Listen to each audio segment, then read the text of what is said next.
actually speak to all my family continuously and people that understand bananas a lot more since we started working in this industry. Bananas are they're a staple product, aren't they? They're pride of place in the stores. They're the biggest selling fruit in pretty much every country of the world. And people are picking them up like their bread, their milk, but they will pay for a better quality banana if there's more people talking about that aspect of it.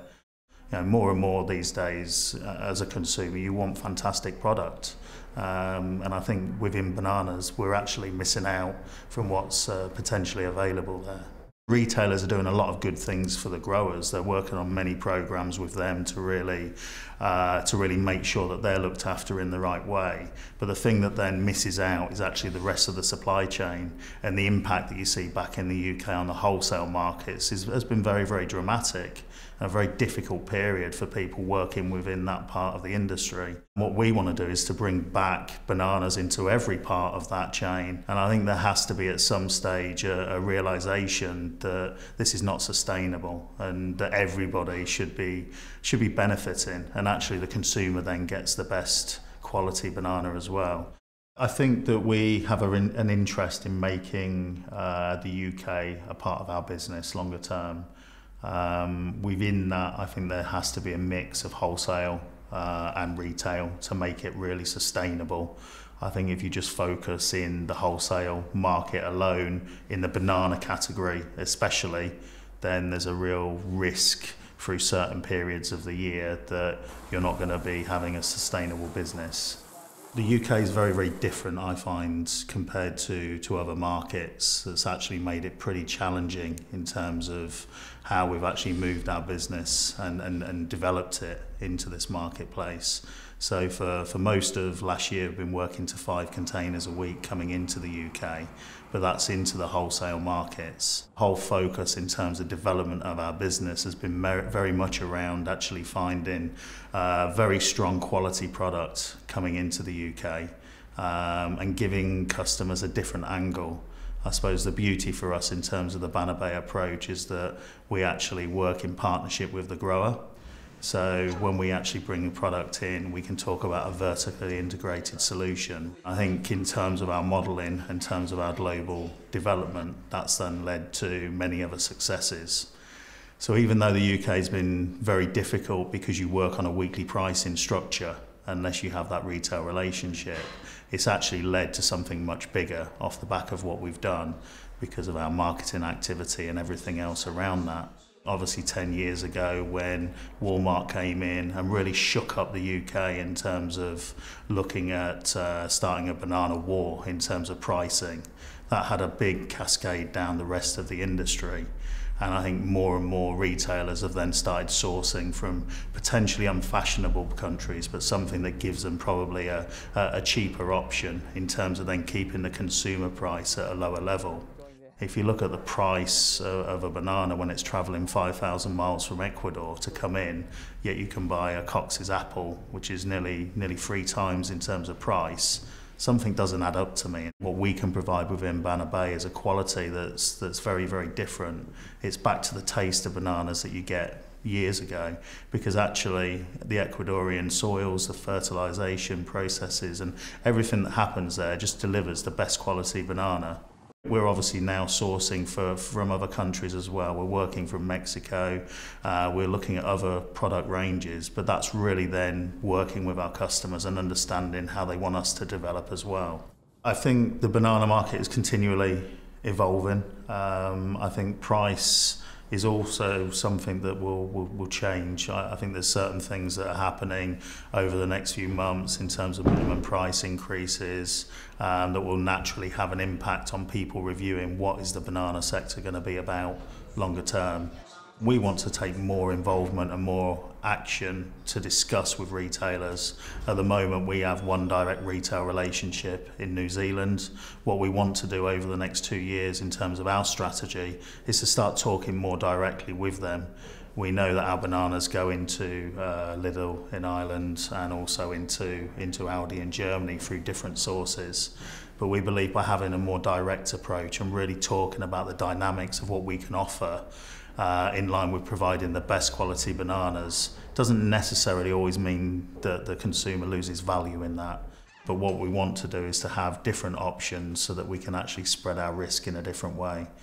Continue developing our sourcing so that we can offer different things and actually start developing a real brand, which is key to us in terms of saying, well, we can not just do bananas, we're doing pineapples, we're doing mangoes, we're doing limes, we're doing apples, we're doing other things over time that will really just grow our business structure, will give people more value, more opportunity.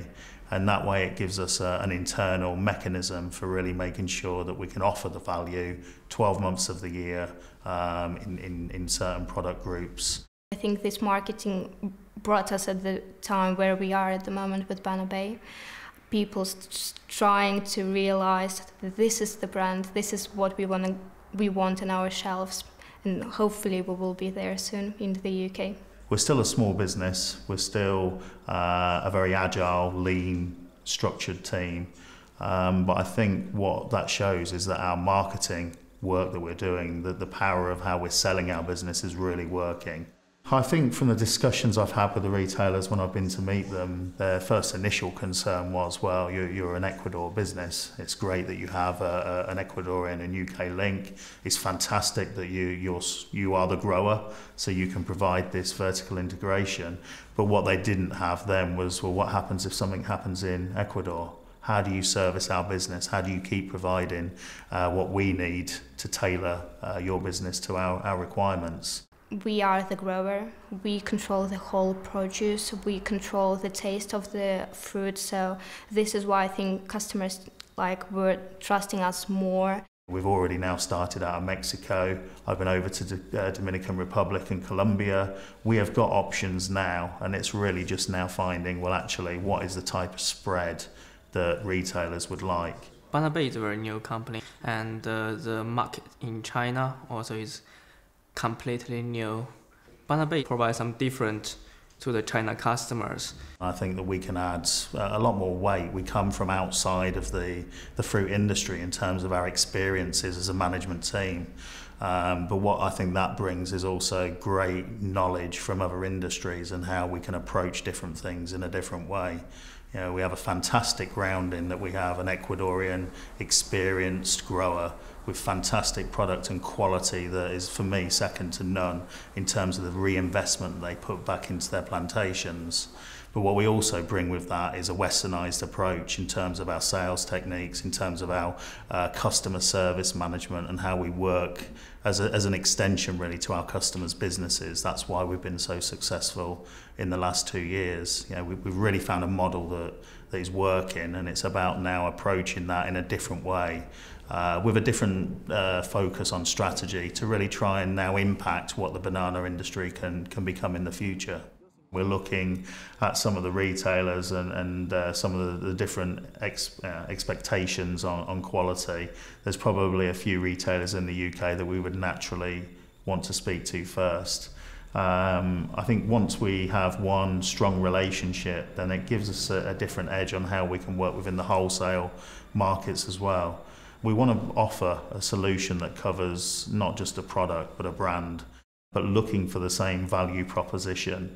You know, it doesn't have to be that BanaBay is the most expensive product in the marketplace.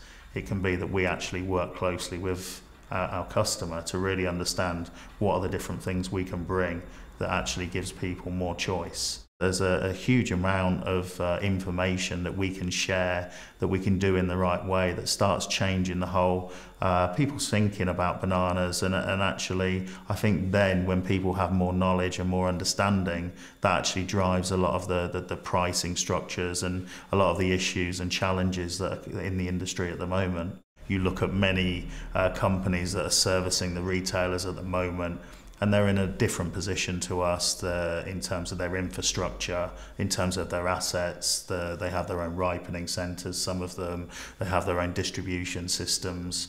So we're asking a lot sometimes of a retailer to try BanaBay in terms of the UK market.